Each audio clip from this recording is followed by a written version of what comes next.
السلام علیکم ورحمۃ اللہ وبرکاتہ۔ الحمدللہ رب العالمین والصلاة والسلام علی اشرف الانبیاء والمرسلین نبینا محمد وعلی آلہ وصحبہ اجمعین ومن تبعہم بإحسان الی یوم الدین، اما بعد۔ آج فقہ کا 12واں یعنی آخری سبق ہے اس لیول کا، جس کا ٹائٹل ہے مسافر کی طہارت و نماز کے مختصر احکام۔ اس درس سے پہلے ہم نے پچھلے سبق میں مریض کے تعلق سے کچھ احکامات جاننے کی کوشش کی تھی، اور ہمیں پتہ چلا تھا کہ کس طریقے سے اللہ تعالیٰ نے مریضوں کو بعض عبادات کے اندر اس کی ادائیگی کے کیفیت کے اندر اللہ تعالیٰ نے رخصت دی ہے۔ ایسی مسافر بھی ہیں،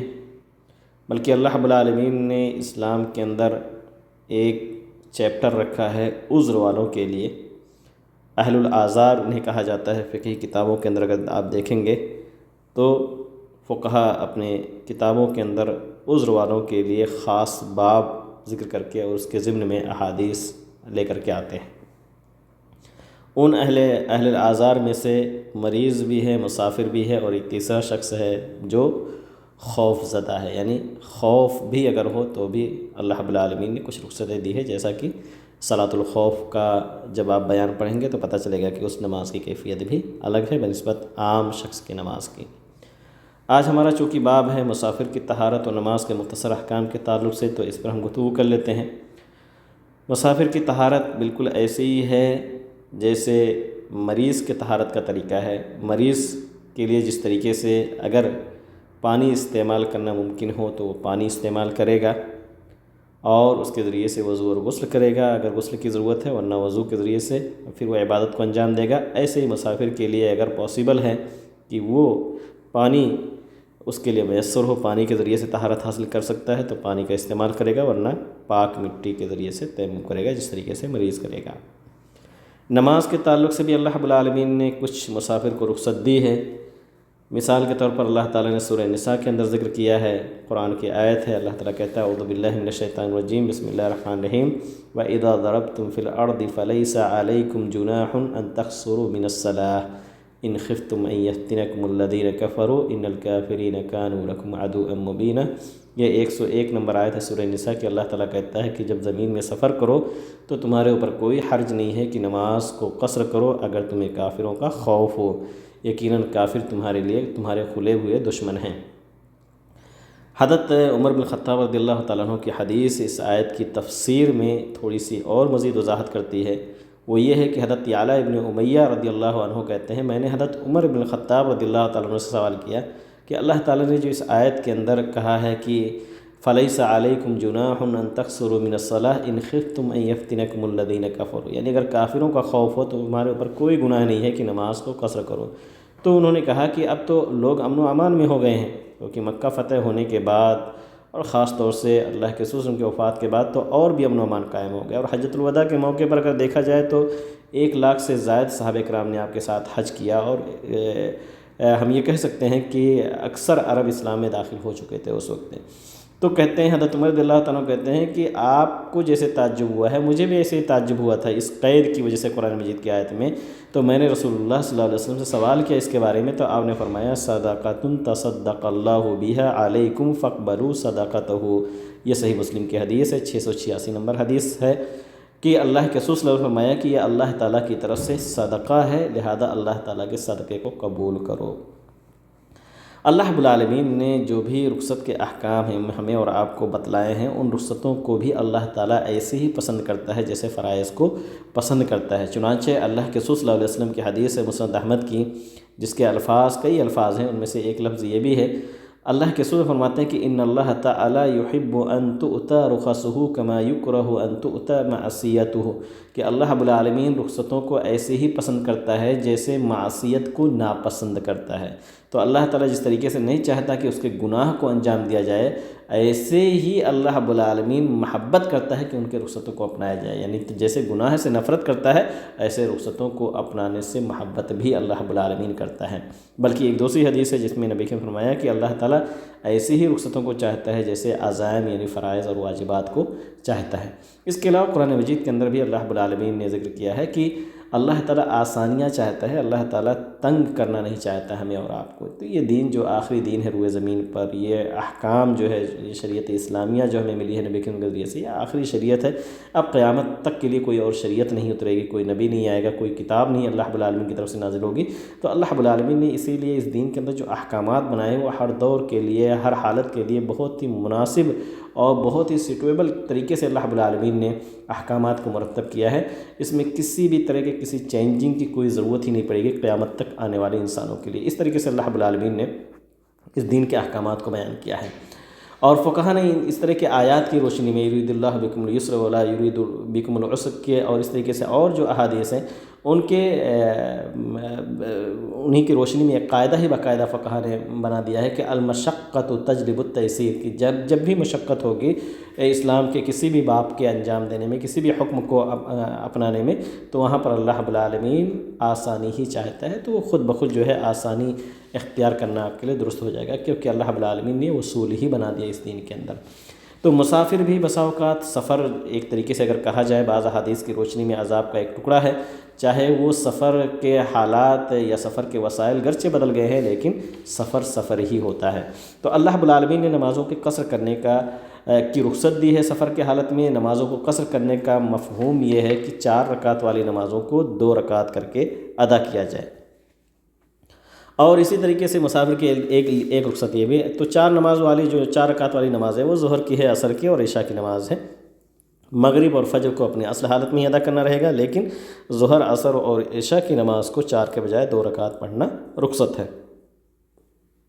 ایسے ہی مسافر کے لیے ایک رخصت اور بھی ہے کہ وہ 2 نمازوں کو جمع بھی کر سکتا ہے۔ 2 نمازوں کو چاہے تو مقدم کرے یا مؤخر کرے، جمع تقدیم کرے یا جمع تاخیر کرے، یعنی ظہر ہی کے وقت میں عصر کی نماز بھی پڑھ لے، ظہر 2 رکعت، عصر 2 رکعت، اور اگر چاہے تو ظہر کی نماز کو عصر کے وقت تک لے کر کے جائے، 2 رکعت ظہر پڑھے اور 2 رکعت عصر۔ اور ایسے ہی مغرب اور عشاء کی نماز کو بھی جمع کر سکتا ہے، البتہ مغرب میں قصر نہیں کرے گا، 3 کے بجائے 3 ہی پڑھے گا، اور 4 رکعت والی نماز جو عشاء کی ہے اس کو 2 رکعت کر کے پڑھے گا۔ تو اہل الاعذار کے لیے نماز کا جو وقت ہے وہ 3 ہی وقت ہے، کیونکہ ظہر اور عصر کا ایک ہی وقت ہے، مغرب اور عشاء کا ایک وقت اور فجر کا، لیکن عام مسلمان کے لیے جو ہے وہ 5 اوقات ہیں نماز کے لیے، جس کو فقہا نے ذکر کیا ہے اور ہم سبھی جانتے ہیں۔ ایسے ہی مسافر کے لیے رخصت ہے، اگر روزہ رکھنے کی استطاعت نہیں رکھتا یا اس کے لیے مشقت ہے، تو پھر ایسی صورت میں جو ہے اس کے لیے افطار کرنا بھی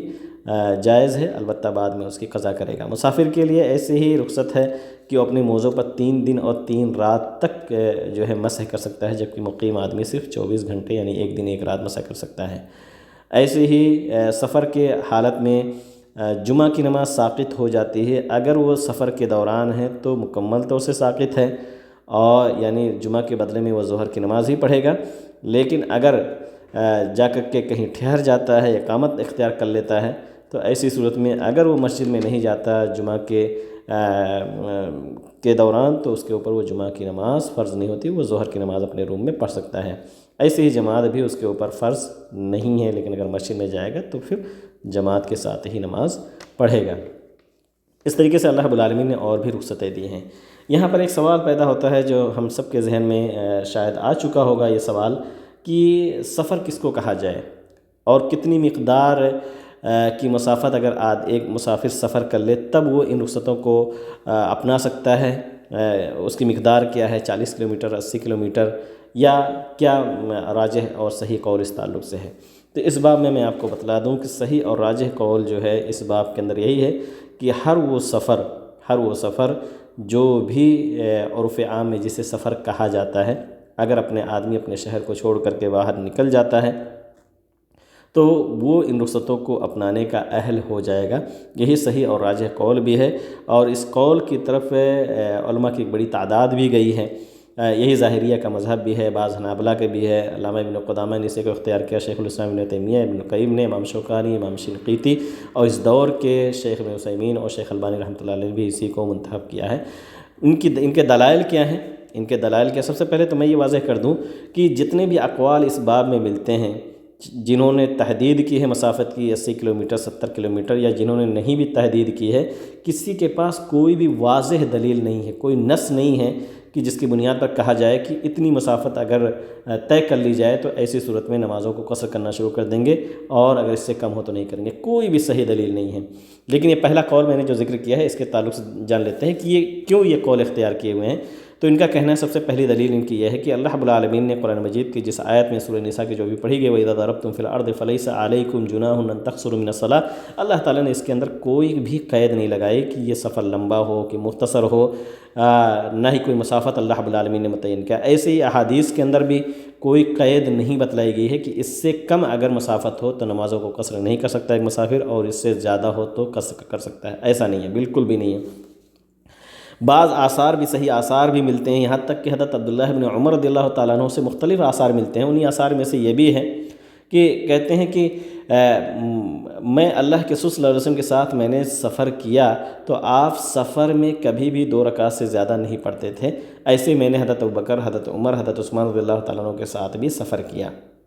بلکہ حضرت عبداللہ بن عمر رضی اللہ تعالیٰ عنہ کا بہت ہی معروف اور مشہور قول ہے، وہ کہتے ہیں انی لاسافر الساعۃ من النہار فاقصر، میں دن کا ایک گھڑی بھی اگر سفر کرتا ہوں تو میں نمازوں کو قصر کرتا ہوں۔ بلکہ انہوں نے یہ بھی صراحت کے ساتھ کہا لو خرجت میلا قصرت الصلاۃ، 1 میل بھی اگر میں نکلتا ہوں تو بھی نمازوں کو قصر کرتا ہوں۔ تو مکمل طور سے جو آثار بھی ہیں وہ بھی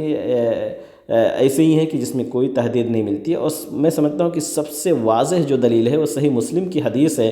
جس کے راوی حضرت انس رضی اللہ تعالیٰ عنہ ہیں۔ کہتے ہیں کہ کان رسول اللہ صلی اللہ علیہ وسلم اذا خرج 3 امیال او فرسخ، یہ شخص امام شعبہ رحمہ اللہ کی طرف سے ہے کہ جب اللہ کے رسول صلی اللہ علیہ وسلم 3 میل یا 3 فرسخ، 3 فرسخ اگر کہتے ہیں تو 9 میل ہو جاتے ہیں، 1 فرسخ 3 میل کا ہوتا ہے۔ جب اللہ کے رسول صلی اللہ علیہ وسلم 3 میل یا 3 فرسخ یعنی 9 میل اگر آپ سفر کرتے تھے تو 2 رکعت نماز پڑھتے، یعنی 4 رکعت والی جو نمازیں تھیں اس کو آپ 2 رکعت کر کے پڑھتے۔ یہ صحیح مسلم کی حدیث ہے۔ تو اگر اس حدیث کو اگر دیکھا جائے، یہ حدیث کیوں تحدید نہیں کرتی کسی مسافت کی؟ کیونکہ نبی کریم صلی اللہ علیہ وسلم نے یہ نہیں کہا کہ اگر 3 میل سے کم سفر کرو تو آپ نماز قصر نہیں کر سکتے، یا اس سے زیادہ کریں گے تبھی نماز کو قصر کر سکتے۔ اگر یہ تحدید کر دیتے تو پھر تو کسی کے لیے اختلاف کی کوئی گنجائش نہیں رہ جاتی۔ لیکن یہ عمل اللہ کے رسول صلی اللہ علیہ وسلم کا ملتا ہے کہ آپ 3 میل کی مسافت بھی اگر سفر کرتے تھے تو آپ 4 رکعت والی نمازوں کو 2 رکعت پڑھتے۔ تو یہ ان کے دلائل ہیں، اور یہ دلائل کسی حد تک ایک واضح بھی ہیں اس ناحیے سے کہ کوئی قید نگر نہیں ہے، لہذا عرف عام پہ اس کو چھوڑ دیا جائے گا، اور جہاں ہماری شریعت کے اندر کوئی قید نہ ہو وہاں عرف کا اعتبار ہماری شریعت کے اندر۔ اور یہی اس شریعت کی خوبی بھی ہے کہ اللہ رب العالمین نے بے شمار احکام جو ہے عرف پر اللہ رب العالمین نے چھوڑ دیا ہے، کہ عرف عام میں جو مثال کے طور پہ ہے کہ ایک شوہر اپنی بیوی کو کتنا خرچ دے، یہ عرف پہ جو ہے کی طرف اس کو لوٹا جائے گا۔ آدمی کی اپنی استطاعت، اپنے ایک آدمی ہو سکتا ہے کہ مہینے میں 1000 روپے بھی دے تو اس کے لیے صحیح ہے، درست ہے کہ اپنی بیوی کو اتنا خرچ لے، کہ 2 آدمی شاید 10,000 بھی دے تو بھی اس کے لیے جو ہے درست نہیں ہوگا، کیونکہ اس کا انکم، اس کی کمائی کچھ زیادہ ہے۔ کہنے کا مقصد ہے کہ اس طریقے کے بہت سارے مسائل ہیں جو عرف کی طرف، مہر وغیرہ بھی اسی طریقے سے عرف سے جڑی ہوئی چیزیں ہیں جن میں شریعت نے کوئی تحدید نہیں کی ہو تو اس کو عرف کی طرف لوٹایا جائے گا۔ دوسرا قول جو ہے جو بہت ہی معروف اور مشہور ہے، جس کی طرف جمہور علماء گئے ہوئے ہیں، جنہوں نے ایک طریقے سے تحدید کی ہے، کرنے کی کوشش کی ہے، اور انہوں نے جو تحدید کی ہے ایسا نہیں کہ کسی حدیث کی روشنی میں، انہوں نے بھی آثار صحابہ کرام کے بعد ہے، اسی آثار کی روشنی میں جو ہے انہوں نے کہا کہ اگر 4 برد جو کہ جو ہے 88 کلومیٹر کے تقریباً اگر کلومیٹر میں اس کو کنورٹ کرتے ہیں تو اس کی روشنی میں بتا جاتا ہے اتنی اگر مسافت ہو تو آدمی نماز کے قصر کرے گا۔ لیکن ان کی بھی کوئی دلیل نہیں ہے، آثار سارے کے سارے ہیں، حضرت عبداللہ بن عباس، حضرت اسی طریقے سے بعض آثار حضرت عبداللہ بن عمر سے بھی ملتے ہیں۔ لیکن چونکہ اس باب میں کوئی صحیح اور راجح حدیث اس مفہوم میں نہیں ملتی کہ اس مسافت کی تحدید کی جائے، لہذا بہتر اور راجح ہے کہ جس سفر کو سفر کہا جائے، سفر البتہ اس پر تمام فقہا کا اتفاق ہے کہ یہ سفر جب آدمی اپنے شہر کو چھوڑے گا تب اسے مسافر کہا جائے گا۔ اگر داخل شہر اگر وہ چاہے وہ 100 کلومیٹر بھی سفر کرتا ہے، بہت سارے شہر دنیا کے 100 کلومیٹر سے زیادہ، ہمارا ریاض شہر ہی اگر ایک طرف سے دوسری طرف جائیں گے تو 100 کلومیٹر کے آس پاس ہے، تو جب تک وہ داخل شہر ہے، یا فقہا نے مثال دیا ہے کہ جیسے بغداد ہے یا اسی طریقے سے اور دوسرے دنیا کے بڑے شہر ہیں جو فقہا خاص طور سے ان علاقوں کے تھے، انہوں نے کہا کہ اگر ایسا کوئی شہر ہے جس کی مسافت ہی اتنی ہے کہ وہ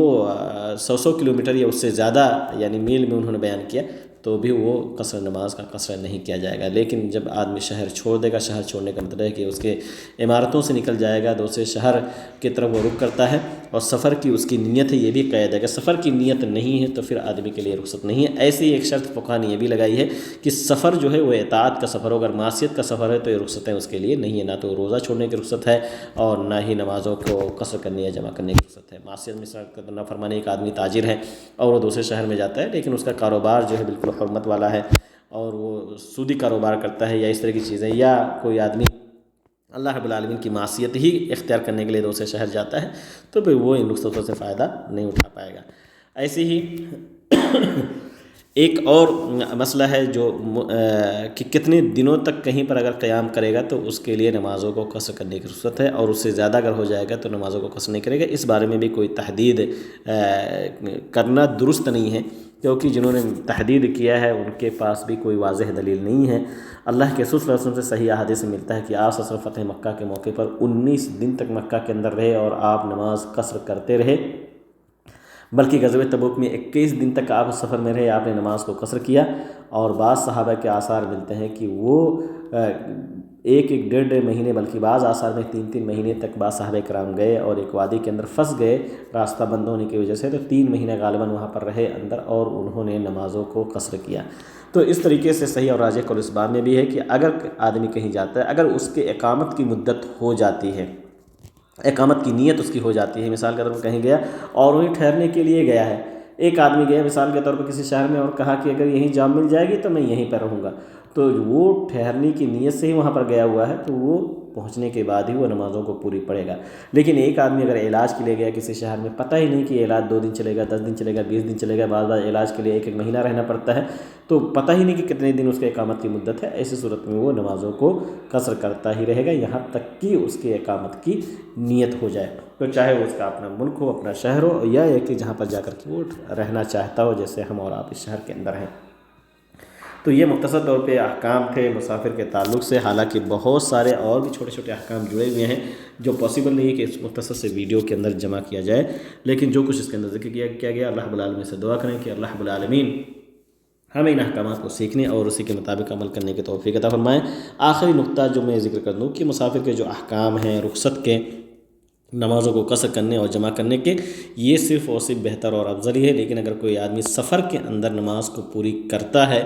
4 رکعت والی نماز 4 ہی رکعت پڑھتا ہے، یا ہر نماز کو ہر اس کے وقت میں پڑھتا ہے، تو یہ اس کے لیے جائز ہے، وہ افضلیت سے محروم رہے گا، وہ سنت سے محروم رہے گا، لیکن اس کی نماز کی صحت پہ کوئی فرق نہیں پڑے گا، اس کو کہا جائے گا کہ اس نے سنت کی مخالفت کی ہے اور اجر و ثواب سے محروم رہا، لیکن اس کی نماز درست ہوگی۔